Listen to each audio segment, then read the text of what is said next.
Friends, welcome to resource point. आज अभी हम लोग डिस्कस करने वाले वीज़न है इसके करंट अफेयर्स जो कि हमारे जून मंथ की है। तो काफ़ी टॉपिक हमारी कंप्लीट हो गई हैं। आज यहाँ पे इकॉनमी की थर्ड पार्ट आपकी आ रही है, जिसमें कि हम लोग यहाँ पे एनपीए से स्टार्ट करेंगे, non performing assets, then Indian payment system देखेंगे, देन स्पेशल इकोनॉमिक जोन, यहाँ पे कुछ न्यू आपका यहाँ पे ऐड ऑन किया जा रहा है, तो न्यू इन्फॉर्मेशन आपको देखने को मिलेगा। साथ ही रेलवे में क्या इनोवेशन की जा रही है। तो ये 4 टॉपिक आज हम लोग कवर करने की कोशिश करते हैं। तो चलिए स्टार्ट करते हैं एनपीए के साथ। लेकिन लास्ट 2 लेसन्स भी काफ़ी इंपॉर्टेंट रहे हैं। कल जो भी हम लोग ने डिस्कस किया गिग वर्कर्स, तो ये सब जो है आपके एग्जाम में डायरेक्टली पूछा जाएगा, तो प्लीज़ लास्ट लेसन भी ज़रूर देख लीजिएगा। तो चलिए स्टार्ट करते हैं नॉन परफॉर्मिंग एसेट्स। तो न्यूज़ में इसलिए है क्योंकि जो यहाँ पे ग्रॉस नॉन परफॉर्मिंग एसेट्स की बात की जा रही है सारे स्केड्यूल कमर्शियल बैंक की, तो 6 ईयर्स में ये अभी सबसे कम रहा है। तो चलिए अच्छी बात है कि मार्च में आप देखो कि 5.9% तक रहा है, और नेट एनपीए की अगर हम लोग बात करें तो ये भी 1.7% तक घटा है। तो जैसे कि एनपीए कहने का क्या मतलब होता है, एनपीए हो गया हमारा ऐसा एसेट बैंकों का जो कि परफॉर्म नहीं कर रहा है, नॉन परफॉर्मिंग एसेट है ये। तो एनपीए की अगर हम लोग बात करें तो इसमें मनी है और लोन है जो कि बैंकों के द्वारा प्रोवाइड किया जाता है। तो देखिए जो भी यहाँ पे लोन प्रोवाइड किया जाता है वो एज ए एसेट कंसीडर होता है, और इससे एसेट इसलिए कहते हैं क्योंकि जो भी आप देखो कि डिपॉजिट जाकर बैंकों में रखते हो तो वो डिपॉजिट जो है लायबिलिटी है, और क्योंकि वो डिपॉजिट आप जो है अपना कभी भी विड्रॉल कर लेते हो। लेकिन जो बैंक लोन के फॉर्म में जब आपको लोन देती है तो उससे क्या होता है कि आप इंटरेस्ट पे करते हो बैंकों को, तो यानी कि बैंकों को फ़ायदा होता है लोन प्रोवाइड करने से, फाइन, क्योंकि इंटरेस्ट के रूप में उनको पैसा आता है, तो इसको वो एसेट जैसा कंसीडर करते हैं। लेकिन अगर आप देखो कि यहाँ पे एक स्टैंडर्ड एसेट भी होता है, अगर यहाँ पे आपका कोई भी प्रॉब्लम नहीं है या फिर यहाँ पे कोई भी नॉर्मल रिस्क से ज़्यादा कोई भी प्रॉब्लम नहीं है, तो उसको एक स्टैंडर्ड एसेट कह देते हैं कि हाँ, एक होता है कि जैसे भी बैंक लोन देती है तो वो आपका एक सिबिल स्कोर चेक करती है कि हाँ पहले आपने कितनी बार ले रखा है लोन, या फिर आपका जो है लोन का रेटिंग कितना है, किस तरीके से है। तो उससे पता चल जाता है कि क्या ये पर्सन जो है वो लोन वापस करने के कंडीशन में है या नहीं है। इसको चेक करने के बाद ही यहाँ पे आपको लोन प्रोवाइड किया जाता है। तो एक अंदाज़ा लोन को भी बैंक को भी रहता है कि किसको लोन देने से लोन वापस आ रहा है और किसको लोन देने से लोन वापस नहीं आएगा। कुछ तो रिस्क लेकर भी बैंक यहाँ पे लोन प्रोवाइड करते हैं। नॉन परफॉर्मिंग कहने का मतलब है कि आप देखो कि जब यहाँ पे लोन लिया गया, लोन लेने के बाद आपका जो है हर समय सर्टेन एक टाइम पीरियड रहता है जिसके बेसिस पे आपको जो है रिफ़ंड मतलब कि आपको वापस से रिटर्न करना होता है, रीपेमेंट करना होता है, सॉरी। तो यहाँ पे अगर हम लोग ओवरड्यू नॉर्म्स के हिसाब से देखें तो जो भी लोन है और एडवांसेस है, जिससे कि आपका प्रिंसिपल हो गया या फिर इंटरेस्ट पेमेंट है, अगर इंटरेस्ट पेमेंट आपका 90 डेज़ तक ड्यूज़ रह गया, वो भी 1 क्वार्टर जो कि 3 महीने का होता है, तो इसको हम लोग एनपीए कह देते हैं। 1 क्वार्टर हो गया जो कि आपका 3 महीने का होता है, या फिर 3 महीने यानी कि 90 डेज़ हो गए, अगर यहाँ तक आपने रीपेमेंट नहीं की तो इसको हम लोग बैंक समझ आते हैं कि एक ऐसा एसेट बन गया है जो कि परफॉर्म नहीं कर रहा है। एनपीए पीरियड के बेस पे देखें या फिर इसके आइडेंटिफिकेशन में, तो एनपीए कैटेगरीज़ जो है वो हमेशा चेंज होते रहती है, या फिर इसको 3-4 कैटेगरीज़ में डिवाइड किया गया है। जैसे आप देख सकते हो कि सबसे पहले कहा जाता है कि सब स्टैंडर्ड एसेट। इट मीन्स कि स्टैंडर्ड एसेट अभी हम लोग देखिए कि ऐसी एसेट जिसमें कि नो रिस्क है या फिर बहुत कम ही रिस्क है। सब स्टैंडर्ड एसेट कहने का मतलब है कि यहाँ पे एनपीए रिमाइंड किया जा रहा है फॉर ए पीरियड जो कि 12 महीने से कम है, या तो 1 साल या सो इससे कम का जो है यहाँ पे आपको इंटरेस्ट रीपेमेंट करना है, ये याद दिलाया जा रहा है। डाउटफुल एसेट है, यानी कि ऐसा लग रहा है कि अब ये आएगा कि नहीं आएगा, ये एसेट इस पर डाउट हो रही है, यानी कि 12 महीना भी एक्सेड कर दिया गया है, 12 महीना क्रॉस हो गए हैं, 12 मंथ्स, लेकिन इसके बाद भी कोई उम्मीद नहीं है कि यहाँ पे अभी वापस से ये रिपेमेंट करेंगे कि नहीं करेंगे। वहीं अगर लॉस एसेट की बात करें तो ऐसा मान लिया जाता है कि हाँ अब ये एसेट जो है पूरी तरीके से लॉस हो चुका है, अब ये बैंकों को वापस नहीं आने वाला है। तो इस 3 कैटेगरीज़ में एनपीए को डिवाइड किया गया है। वहीं अगर एग्रीकल्चर लोन की बात करूं, जो खेती के क्षेत्र में यहाँ पे लोन दिया जाता है, तो एनपीए की जो ओवरड्यूज़ है ना, वो 2 क्रॉप सेशन तक यहाँ पे काउंट किया जाता है। तो ये शॉर्ट यहाँ पे आपका ड्यूरेशन क्रॉप है, और 1 क्रॉप सेशन होता है अगर कोई भी यहाँ पे क्रॉप जो है लॉन्ग ड्यूरेशन है। तो इस तरीके से आप लोग समझ सकते हो। 3 यहाँ पे जो है खरीफ होता है, जो क्रॉप सेशन होता है, खरीफ है, राबी है और जायद है। ओके, तो इस तरीके से चलता है कि अगर शॉर्ट क्रॉप ड्यूरेशन है, यानी कि अगर रबी में ही यहाँ पे कंप्लीट हो गया, खरीफ में ही अगर हार्वेस्ट हो गया, तो ये दोनों मिलाकर यहाँ पे मेज़र किया जाता है, ड्यूज़ मेज़र किया जाता है। लेकिन अगर कोई लंबा है जैसे शुगर केन वगैरह है, तो उसमें जो है उस तरीके के क्रॉप में यहाँ पे 1 क्रॉप सीज़न ही यहाँ पे काउंट होता है। अब देखते हैं कि एसेट क्वालिटी जो है यहाँ पे स्केड्यूल कमर्शियल बैंक की, वो कैसे यहाँ पे इम्प्रूव हो रही है। तो इस प्लीज अगर हम लोग यहाँ पे रेशियो देखें, जिसमें ये मेज़र किया जाता है कि जो न्यू एनपीएस आते हैं और कितना यहाँ पे स्टैंडर्ड एडवांस का शेयर है यहाँ पे बिगनिंग पीरियड में, तो ये अभी डिक्लाइन हुआ है बैंकों का। क्रेडिट अगर कंसंट्रेशंस अगर शेड्यूल्ड कमर्शियल बैंक का देखें तो ये भी रिड्यूस हुआ है। Capital to risk weighted asset ratio अगर हम लोग शेड्यूल्ड कमर्शियल बैंक का देखें तो वो भी इंक्रीज़ हो गया, एक न्यू हाइट है यहाँ पे 16.7% तक। साथ ही प्रोविजनिंग अगर कवरेज रेशियो देखें पीसीआर तो ये भी इंक्रीज़ हुआ है। और साथ ही मैक्रो स्ट्रेस टेस्ट देखें जो कि क्रेडिट रिस्क का है, जो कि रिवील करती है कि कोई भी शेड्यूल्ड कमर्शियल बैंक जो है वो मिनिमम कैपिटल रिक्वायरमेंट के साथ कंप्लाई कर पा रहे हैं कि नहीं। इट मीन्स कि हर एक बैंकों का एक मिनिमम कैपिटल रहता है, तो इस मिनिमम कैपिटल रिक्वायरमेंट के साथ अगर यहाँ पे शेड्यूल्ड कमर्शियल बैंक कंप्लाई कर रहे हैं तो उस क्रेडिट रिस्क को रिवील करने के लिए यहाँ पे मैक्रो स्ट्रेस टेस्ट किया जाता है कि कितने मैक्रो लेवल पे कितना बैंक एक स्ट्रेस को झेल सकती है, उसका यहाँ पे टेस्ट किया जाता है। अर्निंग और प्रॉफिटेबिलिटी अगर बैंक का देखें तो ये भी इंक्रीज़ हुआ है, और इससे क्या है कि जो रिटर्न ऑन एसेट है, यानी कि जो भी यहाँ पे आपका लोन दिया जा रहा है और उस पर जितने रिटर्न आ रहे हैं वो इम्प्रूव हो रहा है, और रिटर्न ऑन इक्विटी जो रेशियो है ये भी आपका इम्प्रूव हो रहा है। फाइन, अब देखते हैं कि क्या रीज़न है जिससे इस बार हमें ये पहली बार ऐसे सुनने को मिल रहा है कि एनपीए जो है वो रिड्यूस हुआ है, जो कि एक विन विन सिचुएशन आप लोग कह सकते हो कि एक अच्छी खबर है हमारे इकॉनमी के लिए। तो यहाँ पे 4R स्ट्रैटेजीज़ है जो कि 2015 में स्टार्ट हुआ। तो ये स्ट्रैटेजीज़ आप देखो कि यहाँ पे है रिकॉग्नाइज़ करना। सबसे पहले ये देखा गया कि एनपीएस जो है हर बैंकों में कितना कितना है, ठीक है। फिर रेजोल्यूशन रिकवरी पे काम किया गया कि जितने भी एनपीएस हो रहे हैं, यानी कि ऐसे लोन जो कि वापस से रिपेमेंट नहीं हो रहे, तो उन पे काम करने की कोशिश की गई। फिर रिकैपिटलाइज़ किया गया, जितने भी पब्लिक सेक्टर्स बैंक है उनमें एनपीए इतना ज़्यादा बढ़ते जा रहा था जिनके कारण उनकी बैलेंस शीट्स जो है वो यहाँ पे अनबैलेंस्ड हो रही थी। तो उसको यहाँ पे बैलेंस करने के लिए क्या हो रहा था कि सरकार के द्वारा रिकैपिटलाइजेशन किया जा रहा था। इट मीन्स कि एक्स्ट्रा पैसे दिए जा रहे थे। साथ ही रिफॉर्म किया जा रहा है हमारे फिनेंशियल इकोसिस्टम में और पब्लिक सेक्टर्स बैंक में। तो ये जो 4R स्ट्रैटेजी है ये काफ़ी हेल्प किया। इट मीन्स कि यहाँ पे क्या क्या हुआ, पहले तो रिकॉग्नाइज़ करना है कि भैया किस बैंक में कितनी यहाँ पे एनपीए है। फिर रिकॉग्नाइज़ करने के बाद यहाँ पे रेजोल्यूशन पे बात करना है, ठीक है। फिर उसके बाद रिकैपिटलाइज़ करो कि कोई बैंक अगर बहुत ज़्यादा घाटे में है तो उनको पैसा दो, और फिर लास्टली रिफॉर्म करो। ओके, इससे क्या हुआ कि एक कॉमन जो पब्लिक सेक्टर बैंक यहाँ पे परफॉर्म एजेंडा है वो भी ईज़ के लिए, जो कि enhanced access and service excellence है 2018 में। इसमें क्या लाया गया था, क्लीन बैंकिंग लाया गया था। क्लीन बैंकिंग कहने का मतलब है कि सी फॉर यहाँ पे क्लीन क्रेडिट यहाँ पे क्लीन होना चाहिए। एल फॉर है लिवरेजिंग डेटा, ई फॉर है इंश्योरिंग अकाउंटेबिलिटी होनी चाहिए, ए फॉर है action against defaulters, and N for है यहाँ पे एनपीए रिकवरी। वहीं अगर स्मार्ट बैंकिंग की बात करें तो स्मार्ट में क्या है, एस फॉर स्पीडी, यानी कि स्पीडी तरीके से यहाँ पे काम करना है।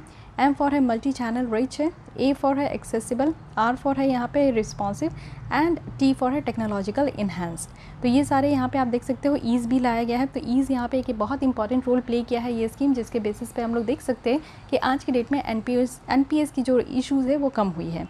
उसके अलावा इंद्रधनुष प्लान भी है, एक कॉम्प्रिहेंसिव रिफॉर्म इनिशिएटिव लाया गया है पब्लिक सेक्टर्स बैंक के लिए, जिससे कि बैंकों में अकाउंटेबिलिटी यहाँ पे इंश्योर हो सके। अकाउंटेबिलिटी कहने का मतलब है कि अगर आप कोई अपना काम कर रहे हैं, अगर आपको पढ़ना है, प्रिपरेशन करना है या फिर किसी भी तरीके का काम करना है, तो आप किसी को दिखाने के लिए काम मत करो। टाइम पीरियड में, एक टाइम फ्रेम में रहते हुए आप अपने काम को अगर कंप्लीट कर रहे हो तो उसे हम लोग अकाउंटेबिलिटी कहते हैं कि आप अपने काम के प्रति कितने रिस्पॉन्सिबल हो। ओके, साथ ही यहाँ पे पॉलिसी सपोर्ट भी है, यानी कि स्टेट और आरबीआई के द्वारा काफ़ी हेल्प किया गया शेड्यूल्ड कमर्शियल बैंक को कि वो अपनी जो भी परेशानियां हैं इस तरीके के एनपीएस को लेकर, और पैंडेमिक के टाइम में भी आप देखो, और रिस्क एब्जॉर्प्शन जो कैपेसिटी है उसको और ज़्यादा मजबूत किया गया कि बैंकों को इस तरीके से बनाना है कि अगर रिस्क अराइज हो भी रहे हैं, हर एक बैंक डूबने के कगार में थे।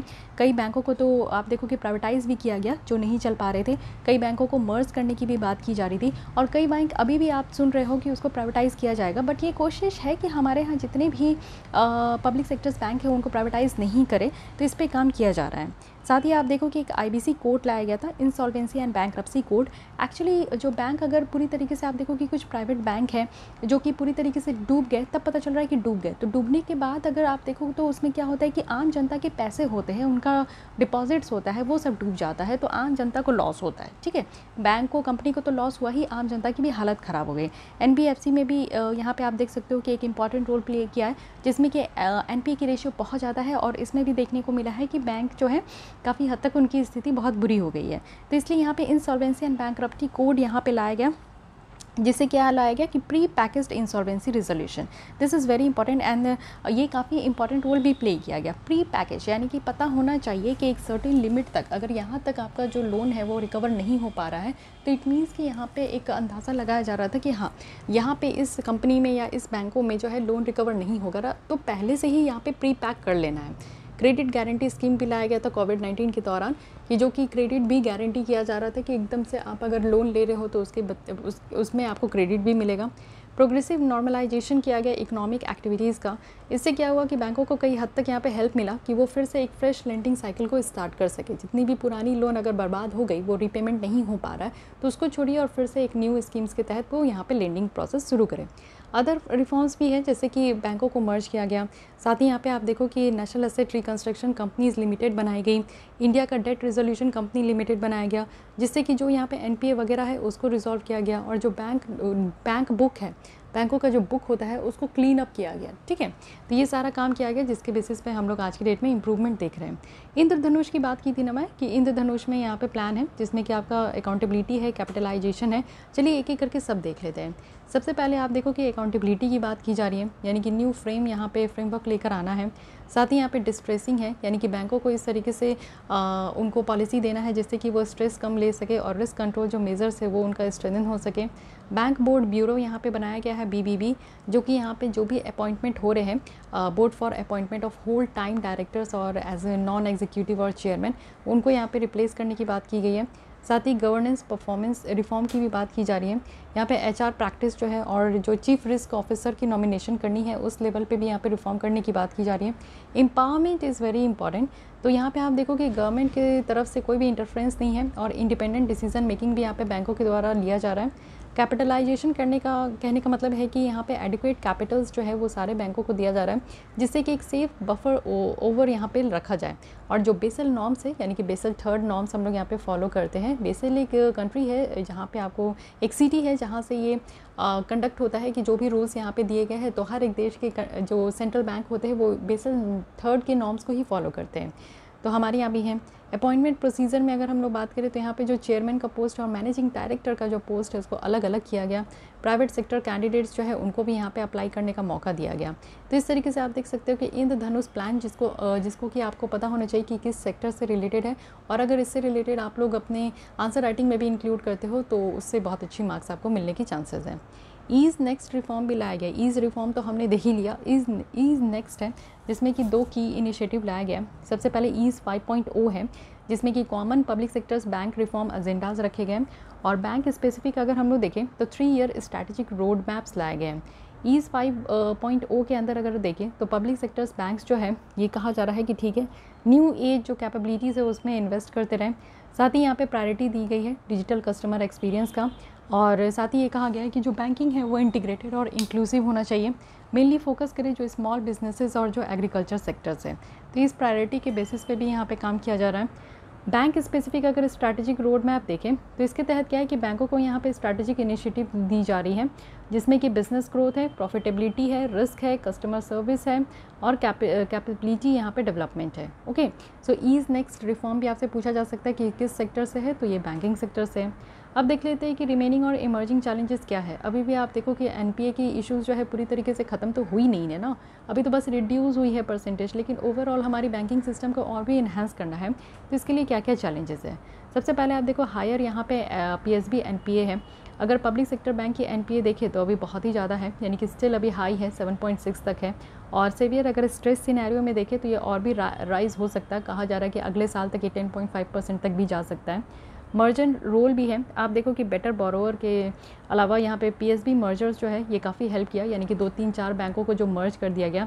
24 बैंक से यहाँ पे 24 बैंक से 27 बैंक से यहाँ पे 12 बैंक अब आ चुके हैं, क्योंकि बाकी के बैंकों को यहाँ पे मर्ज कर दिया गया। तो इससे भी जो यहाँ पे डूब रहा था, जैसे इंडियन बैंक में आप देखो 3.5 एनपीएस था, ये एक्वायर्ड कर लिया इलाहाबाद को जिसमें 6% यहाँ पे एनपीएस थे, तो अब यहाँ पे टोटल कितना हो गया, 4.6% हो गया। तो इस तरीके से आप देखो जब 2-3 बैंक आपस में मर्ज हुए ना, तो उनके एनपीए की रेशियो भी रिजॉल्व होते गई। साथ ही लोअर कॉम्पिटिटिवनेस है पीएसबी में। तो मेनली आप देखो कि जो नेट इंटरेस्ट मार्जिन है और जो प्रॉफिटेबिलिटी होता है, यानी कि प्रॉफिट मार्जिन जो होता है पब्लिक सेक्टर्स बैंक का, वो आज की भी डेट में कम है अगर हम लोग प्राइवेट बैंक के कंपैरिजन में देखें तो। साथ ही यहाँ पे जो हमारा NARCL बनाया गया, national asset reconstruction company limited बनाई गई, ये अभी उतने फास्ट तरीके से काम नहीं कर रहे हैं।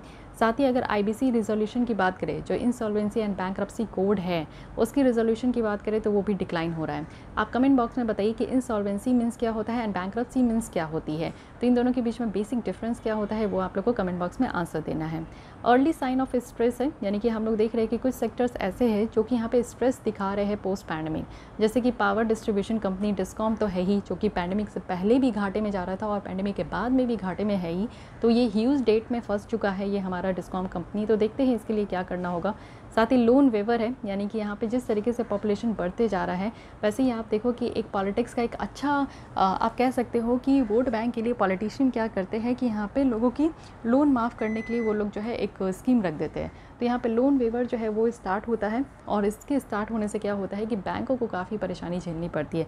अल्टीमेटली जो लोन वेवर का जो प्रेशर है वो बैंकों के ऊपर आता है। So this is again create a next level problem. अगर वे फॉरवर्ड की बात करें तो कहा जा रहा है कि बैंक्स जो है ना वो हर एक इकॉनमी के बैकबोन है। ऑब्वियस है कि अगर बैंकों में पैसा ना हो तो आप समझ सकते हैं कि आपके पैसे का क्या होगा जो आपने डिपॉजिट किया है। तो इंक्रीजिंग रिस्क अगर हम लोग इकोनॉमिक स्लो डाउन से देखें तो इससे क्या होता है कि हमारी जो है जिस तरीके से NPA बढ़ते जाएगी ना तो उससे उस तरीके से हमारी इकॉनमी जो है वो स्लो वर्क करेगी, इन्फ्लेशन बढ़ते जाएगा क्योंकि लोगों के हाथ में पैसे नहीं होंगे और मार्केट में जो है वो दाम बढ़ते ही जाएगा। और वार्निंग साइन रहेगी कि स्टेट फाइनेंस का यहाँ पे स्ट्रेस है, फियर्स ऑफ रिसेशन होगा। रिसेशन कहने का मतलब है कि आप देख सकते हो कि 2 से ज़्यादा अगर क्वार्टर में जो इकॉनमिक ग्रोथ है अगर वो कम होते रहे तो उसे हम लोग रिसेशन कहते हैं। पैंडेमिक के टाइम में एक टेक्निकल रिसेशन की बात की जा रही थी। उस समय टेक्निकल रिसेशन इसलिए कहा गया था क्योंकि 2 क्वार्टर में हमें देखने को मिला कंटिन्यूस कंसेक्यूटिव 2 क्वार्टर्स में हमारी जो इकॉनमिक ग्रोथ थी वो डाउन ही होते जा रही थी। और इजी मनी एरा का यहाँ पे एंड होने वाला है विद सेंट्रल बैंक्स। ठीक है, तो देखिए कुछ यहाँ पे कहा भी जा रहा है कि अगर हम लोग को यहाँ पे बैंकों की हेल्थ इंप्रूव करना है और बैंक और गवर्नमेंट को कुछ यहाँ पे मेजर्स लेना होगा, जैसे कि रिस्क अवर्जन, यानी कि जो भी यहाँ पे रिस्क अराइज होता है लोन देने से वो सारी चीज़ों को यहाँ पे ख़त्म करना होगा। और साथ ही जो बैंकों का एसेट क्वालिटी है उसको मेंटेन करना है, कैपिटल एडिक्वेसी है उसको मेंटेन करना है, ओवरकम करना होगा जो पुअर गवर्नेंस है और ऑपरेशनल एफिशिएंसी। साथ ही जो IBC है उसको यहाँ पे अमेंड करना होगा जिससे कि आप देखो कि जो नेशनल कंपनी लॉ ट्रिब्यूनल है वो भी यहाँ पे अकाउंटेबल हो सके। और क्योंकि नेशनल कंपनी लॉ ट्रिब्यूनल इसलिए ही बनाया गया था क्योंकि आप देखो अगर केस कोई भी अगर हाई कोर्ट, सुप्रीम कोर्ट या डिस्ट्रिक्ट कोर्ट में जाता है तो it takes time, it takes money, okay. But tribunal इसीलिए हर एक सेक्टर्स का बनाया गया है क्योंकि वो जो पेंडेंसी ऑफ केसेस है ना उससे हटकर यहाँ पे फास्ट रिजॉल्व हो सके, फास्ट ट्रैक कोर्ट के जैसा ये काम कर सके। फाइन। साथ ही कंटिन्यू करना है जो बैंकिंग रिफॉर्म्स है विथ नेसेसरी इकोनॉमिक रिफॉर्म, जिससे कि जो स्टेट फाइनेंस है वो स्ट्रेंथन हो सके और यहाँ पे जो भी अपकमिंग इकोनॉमिक रिस्क है उसको झेलने की कैपेसिटी हो बैंक में। इस तरीके से बैंकों को स्ट्रेंथन करना है। Okay, so guys this is all about NPA की यहाँ पे जो लेसन है ये काफ़ी अच्छी है जिसमें कि ईच एंड एवरी पॉइंट को कवर किया गया है। आई होप कि NPA से रिलेटेड अगर प्रीलिम्स में क्वेश्चन पूछे जाते हैं, मींस में और इंटरव्यू में आपसे कुछ पूछा जा सकता है तो अगर आप यहाँ पे रेडी हो चुके हो आंसर देने के लिए, क्योंकि सबसे पहले हम लोग देखें कि अभी ताज़ा फ्रेश न्यूज़ है कि हमारा NPA यहाँ पे रिड्यूस हो चुका है।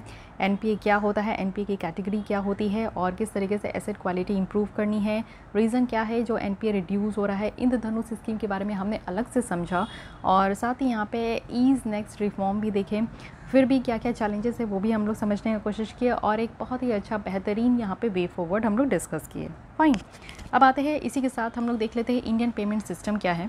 तो रिजर्व बैंक ऑफ इंडिया के द्वारा अभी अनवील किया गया है कि पेमेंट विजन 2025। ठीक है, तो पेमेंट सिस्टम पहले हम लोग समझते हैं। एक ऐसा सिस्टम जिसमें कि आप पेमेंट करते हो, यानी कि जो पेयर होते हैं और जो बेनिफिशरीज होते हैं उनके बीच में पेमेंट होता है, यानी कि क्लियर करना, पेमेंट करना, सेटलमेंट सर्विस करना, ये सबको प्रोवाइड किया जाता है। ठीक है, ये हमारे किसी भी इकॉनमी के बैकबोन होते हैं और काफ़ी एक अच्छा खासा इंपॉर्टेंट रोल प्ले करते हैं इकोनॉमिक डेवलपमेंट में, फिनेंशियल स्टेबिलिटी में एंड फिनेंशियल इंक्लूजन में। अगर हम लोग देखें जिस तरीके से डिजिटाइजेशन ऑफ पेमेंट डिपेंड होते जा रहा है, अदर फिनेंशियल सर्विस जो हमारा बढ़ते ही जा रहा है, तो इंडियन पेमेंट सिस्टम को भी यहाँ पे फास्ट होना होगा, यानी कि डिजिटल होना होगा। आज की डेट में अगर आप लोग कहीं पे भी जाते हो तो कैश में ही अगर पेमेंट कर रहे हो तो फिर तो ये सोचने वाली बात है कार्ड लेके चलो या फिर UPI है ना, तो फ़ोन ही आपका काफ़ी है। इंडिया में आप देखो कि यहाँ पे 500 से भी ज़्यादा ग्रोथ है मर्चेंट में, जो कि यहाँ पे डिजिटल मोड ऑफ पेमेंट को एक्सेप्ट किए हैं 2019 से 2021, यानी कि 2-3 साल के बीच में। डिजिटल पेमेंट की बात करें तो हमारे यहाँ UPI है, IMPS है, PPI ट्रांजैक्शंस है, जो कि रजिस्टर किए हैं कि CAGR हमारा 104 है UPI का, यानी कि UPI को सबसे ज़्यादा यूज़ किया जाता है। IMPS है 39%, PPI यहाँ पे ट्रांजैक्शन है जो कि 13% है। सेम टाइम में देखें तो जो यूजेस है पेपर इंस्ट्रूमेंट का वो भी यहाँ पे डाउन होते जा रहा है। आरबीआई की बात करूं जो कि यहाँ पे पहले पेमेंट विजन 2021 था, अब उसी को यहाँ पे रिफॉर्म करके 2025 लाया गया है।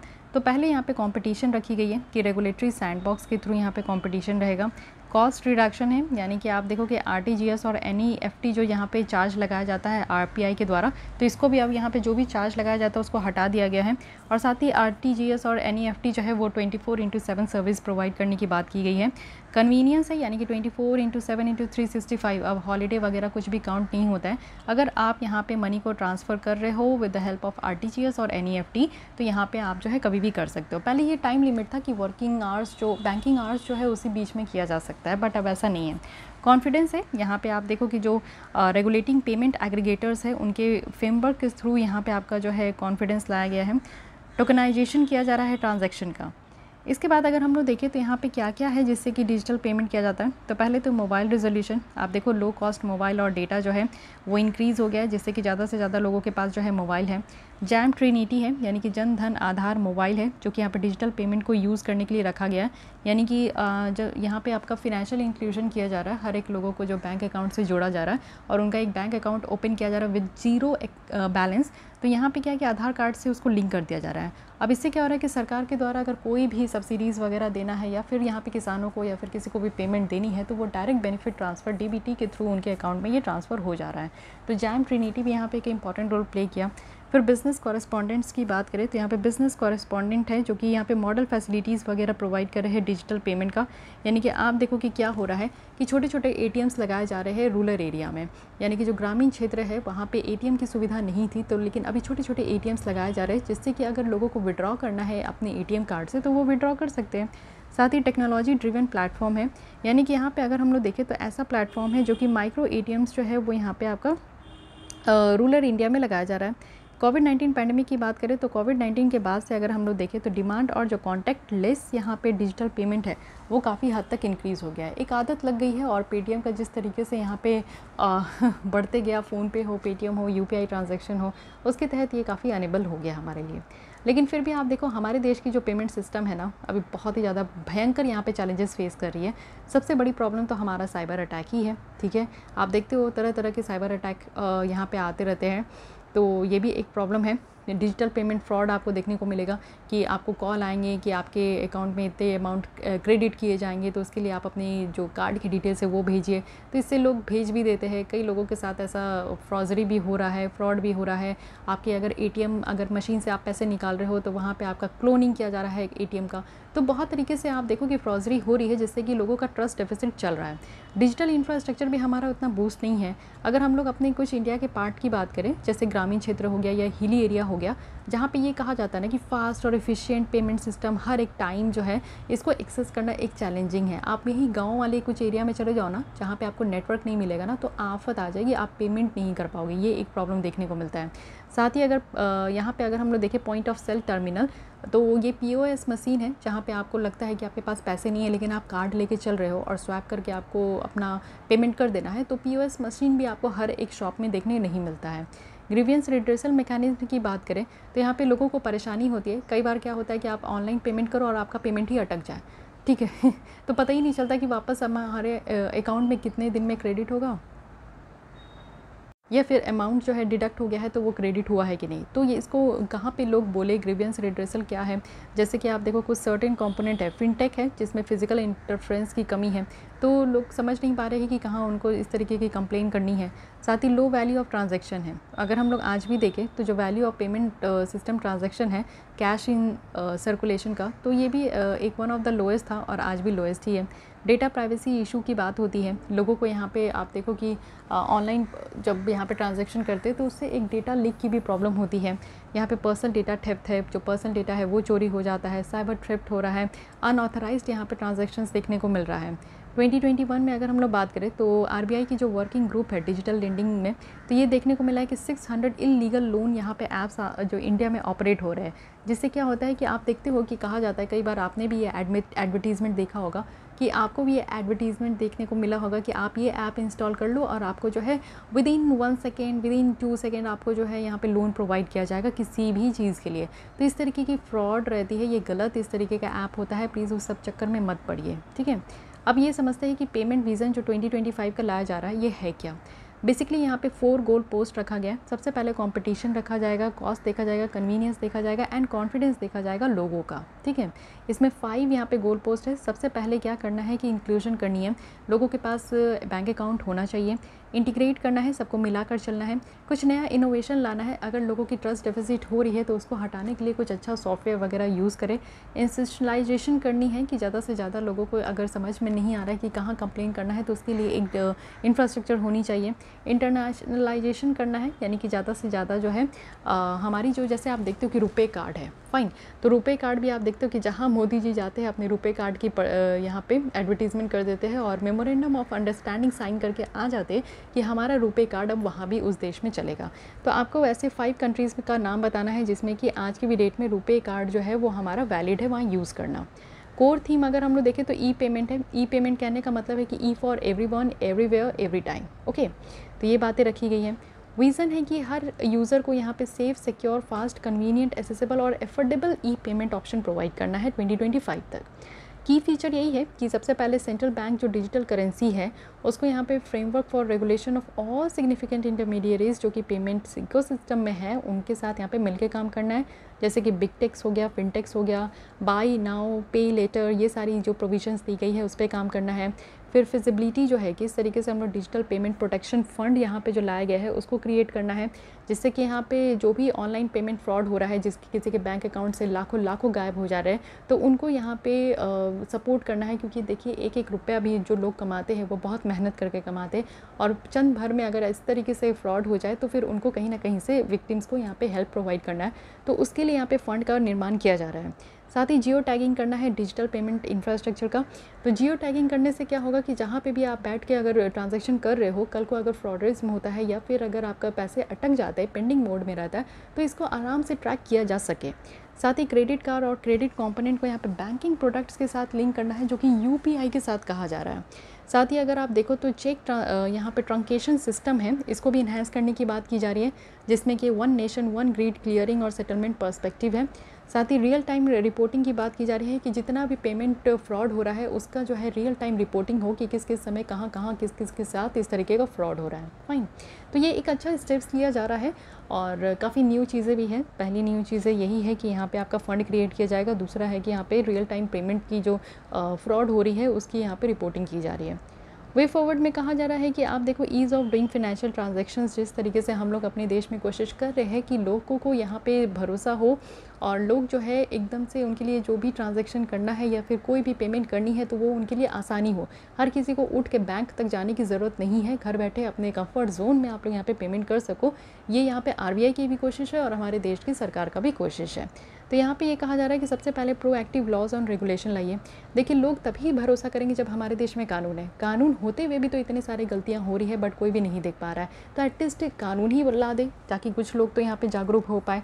हमारे देश में डेटा प्रोटेक्शन लॉ जो है वो लाने की बात की गई थी। अब ये आपको थर्ड क्वेश्चन आपके लिए है कि आपको बताने की कौन सी कमेटी है जिनके द्वारा डेटा प्रोटेक्शन लॉ को यहाँ पे रिकमेंड किया गया था कि इस लॉ को लाना चाहिए। लेकिन अभी आपने देखा है कि इस बार जो है डेटा प्रोटेक्शन लॉ को विड्रॉ कर लिया गया, इस बिल को विड्रॉ कर लिया गया। तो ना जाने सरकार क्या करने की कोशिश में है, देखते हैं। आइडेंटिफाई करना है जितने भी सिस्टमेटिकली इंपॉर्टेंट नोड्स हैं, यानी कि जो फिनेंशियल और ऑपरेशनल लेवल जो यहाँ पे नोड्स है जिसमें कि साइबर मैपिंग वगैरह के थ्रू अगर किया जा रहा है तो इससे हम लोग यहाँ पे जो भी वल्नरेबिलिटीज़ है या फिर कुछ ऐसे गलत चैनल है उसको हम लोग यहाँ पे कॉट कर सकते हैं। साथ ही सॉल्वेंसी रिस्क को कर्टेल करना है। साथ ही यहाँ पे जो डोमेस्टिक लर्निंग है उसको लिवरेज करना है कि लोग जो है इसको सीखें, घर घर तक सीखें, ये बहुत ज़्यादा ज़रूरी है। और इससे क्या होगा कि यहाँ पे चैलेंजेस है कॉस्ट का, स्पीड का, एक्सेस का, ट्रांसपेरेंसी का, तो ये सारी जो चैलेंजेस है उनको भी यहाँ पे एड्रेस करना है। और क्रॉस बॉर्डर पेमेंट की बात की जा रही है, ठीक है। साथ ही वर्ल्ड की लार्जेस्ट रिसिप्ट अगर हम लोग इनबाउंड रेमिटांसेस की बात करते हैं, जैसे कि आपको पता है कि रेमिटांसेस क्या होता है। जब हमारे देश के लोग जो है दूसरे कंट्री में जाके वहाँ काम करते हैं और अर्न करते हैं, और वापस से वो अर्न किए हुए पैसे जब इंडिया अपने फैमिली के पास भेजते हैं तो उसको रेमिटांस कहते हैं। अब हम लोग पूरे वर्ल्ड में फर्स्ट नंबर पे आते हैं, जो कि हमारे देश में सबसे ज़्यादा रेमिटांस आता है। क्यों? क्योंकि हमारे यहाँ के सबसे ज़्यादा डायस्पोरा जो है डिफरेंट कंट्रीज़ में है, तो इसलिए यहाँ पे हम लोग जो है ऐसे देश है जहाँ पे रेमिटांसेस सबसे ज़्यादा आता है। तो इट मीन्स कि अगर हम लोग डिजिटल ट्रांजैक्शन को इस्तेमाल करें तो ऑब्वियस है कि यहाँ पे भी जो लोग क्रॉस बॉर्डर ट्रांजैक्शन कर रहे हैं तो उसमें उन लोग को आराम होगा। साथ ही हमें एक्सप्लोर करना होगा ग्लोबल कॉपरेशन, यानी कि दूसरे देश के जो जिस तरीके से दूसरे देश में आप देखो कि इतना आसान है, लोग जो है आराम से और डिजिटल ट्रांजैक्शन करते हैं, तो उनसे हम लोग को सीखना होगा कि वो लोग किस तरीके की पॉलिसी अपना के चल रहे हैं। साथ ही आप देखो रिस्क वगैरह जो है वो यहाँ पे फाइनेंशियल एक्शन टास्क फोर्स के तहत इसको मिनिमाइज़ करने का भी कोशिश किया जाता है। जैसे मनी लॉन्ड्रिंग देखा जाता है, या फिनेंशियल जो आपका टेररिस्ट जो फाइनेंसिंग होती है उसको, ये 2 टॉपिक को देखा जाता है यहाँ पे FATF के तहत। साथ ही एक फॉर्मल जो कस्टमर ग्रीवियंस रिड्रेसल फ्रेमवर्क है उसको मैंडेट करने की ज़रूरत है। इट मीन्स कि अगर किसी भी लोग का पैसा अटकता है या फिर कोई भी ट्रांजैक्शन अगर नहीं हो पा रहा है या फिर किसी गलत अकाउंट में हम लोग अगर ट्रांजैक्शन कर दे रहे हैं, तो ये सारी चीज़ों के लिए एक ऐसा जगह होना चाहिए, इंफ्रास्ट्रक्चर होना चाहिए, ऑनलाइन कोई वेबसाइट होनी चाहिए, पोर्टल होनी चाहिए, जहाँ पे लोग अगर कंप्लेन करें तो उनको रिकॉग्नाइज़ किया जाए और कॉग्निजेंस मिले। लोग यानी कि ऑफिसर्स जितने भी है वो यहाँ पे आम जनता की मदद करे जिनके साथ इस तरीके का फ्रॉड हो रहा है। तो ये सारा काम करने के लिए यहाँ पे कहा जा रहा है एक अच्छा गुड वे फॉरवर्ड है, जिसको कि अगर हम लोग यहाँ पे इम्प्लीमेंट करें तो इस तरीके की जो प्रॉब्लम है वो यहाँ पे मिनिमाइज़ हो पाएगा। साथ ही अगर हम लोग देखें कि रेगुलेशन और डेवलपमेंट है इंडियन पेमेंट सिस्टम का, तो हमारे यहाँ जिस तरीके से डिजिटल पेमेंट करते हैं तो उसके लिए एक बाकायदा कानून है। पेमेंट एंड सेटलमेंट सिस्टम 2007 का RBI के द्वारा लाया गया और इसको रेगुलेट भी RBI करती है। एज ए क्रिएटर अगर आप देखोगे तो RBI एक स्ट्रैटेजिक डायरेक्शन यहाँ पे प्रोवाइड करता है, और जिससे कि ये प्लान इंप्लीमेंट हो सके और एक अच्छा खासा डेवलपमेंट हो जो भी पेमेंट इकोसिस्टम है। साथ ही यहाँ पे इंश्योर किया जाता है कि जो भी आप डिजिटल पेमेंट कर रहे हो वो सेफ़ हो, सिक्योर हो, रिलायबल हो, एक्सेसिबल हो, एफोर्डेबल हो और इफ़िशिएंट पेमेंट सिस्टम होनी चाहिए। तो इस तरीके से यहाँ पे काम किया जा रहा है, जिस पे हम लोग ये देख रहे हैं। Okay, so guys this is all about Indian payment system, जिसमें कि हम लोग पेमेंट विजन 2025 का देखें, जो कि काफ़ी इंपॉर्टेंट है क्योंकि यहाँ पे RBI भी इंक्लूड है, गवर्नमेंट ऑफ इंडिया भी इंक्लूड है, तो इसलिए हर एक पॉइंट आपके सामने क्लियर होना चाहिए। और बेसिकली हम लोग यहाँ पे हमेशा बात करते हैं कि डिजिटल ट्रांजैक्शंस हमें इंक्रीज़ करना है, इन्हांस करना है, लोगों को ट्रस्ट जो डेफिसिट है उसको यहाँ पे एड्रेस करना है, और भी जो भी चैलेंजेस हैं हमारे डिफरेंट कॉर्नर ऑफ कंट्री में, तो उसे भी हम लोग को यहाँ पे दूर करना है। Okay, so guys this is all about this 2 articles. I hope कि ये एनफ है आज के लिए। डेली बेसिस में मैं डेली बेसिस में कोशिश कर रही हूँ कि आप लोग के लिए लेसन लेकर आ सकूँ, क्योंकि थोड़ी हेक्टिक स्केड्यूल मेरी चल रही है, लेकिन फिर भी 2 लेसन अगर 2 टॉपिक भी आपकी कंप्लीट हो रही है पर डे, तो ये भी आप समझो कि it's not an easy task, कि ये इतना भी आसान नहीं है कि आप लोग जो है ना आराम से इस चीज़ को नहीं ख़त्म कर पाओ। ये आराम से ख़त्म हो जाएगा। मैगज़ीन इतनी भी टफ़ चीज़ें नहीं होती है। आप लोग कहते हो कि नहीं हो पा रहा है आप लोग से कंप्लीट, बट कंप्लीट हो जाएगा। इसलिए मैं कोशिश करती हूँ कि जब भी मुझे टाइम लगेगा तो मैं 1-1 घंटे का लेसन ज़रूर लेने का कोशिश करूँगी, बट क्योंकि अभी टाइम की कमी है इसलिए मैं हाफ़ एन आवर कोशिश करती हूँ कि एटलीस्ट 2-3 आर्टिकल मैं डिस्कस कर लूँ। ओके, सो ये सारे आर्टिकल्स थोड़े लेंथी है, इसलिए भी मैं यहाँ पर टाइम लेकर ही आप लोग के साथ यहाँ पर डिस्कस कर रही हूँ। छोटे छोटे जो आर्टिकल्स रहते तो वो 3-4 निकल जाते हैं। ओके, इसके बाद भी स्पेशल इकोनॉमिक जोन है जो कि मैं अच्छे से समझाना चाहूँगी। ऐसा नहीं है कि इसे बाईपास कर दूँ। कोई भी आर्टिकल आप देखते हो कि मैं बाईपास नहीं करती हूँ, जस्ट बिकॉज क्योंकि यहाँ पे हर एक आर्टिकल में आपको कुछ ना कुछ इन्फॉर्मेशन मिलते ही है, और पहले से भी जो भी आर्टिकल्स आप टॉपिक पढ़ते आ रहे हो उसमें कोई ना कोई इन्फॉर्मेशन आपका ऐड ऑन होगा, तो मैं हर एक आर्टिकल को यहाँ पे डिस्कस करते हुए चलती हूँ। ओके, सो गाइज आज के लिए बस इतना ही रखती हूँ। मिलती हूँ कल इसी टाइम पे। अगर आप लोग को यहाँ पे डेली बेसिस में विज़न है इसकी मैगजीन्स की डिस्कशन डील होते हुए उसके साथ जुड़ना है, तो आप लोग हमारे चैनल को सब्सक्राइब करके जुड़ सकते हो। और अगर कोई भी डाउट करिए, सजेशन है तो कमेंट कर सकते हैं। और answer writing, yes answer writing, अगर आप लोग को BPSC 67 PPSC आने वाली है, और या फिर UPSC के लिए आंसर राइटिंग के साथ आपको जुड़ना है, तो कमेंट बॉक्स में डिटेल दिया गया है, या फिर आप लोग जो है इस email ID में rishika.ch77@gmail.com इसमें आप लोग मेल करके फर्दर जानकारी ले सकते हो। ओके, सो मिलती हूँ कल। आज के लिए बस इतना ही। Thank you.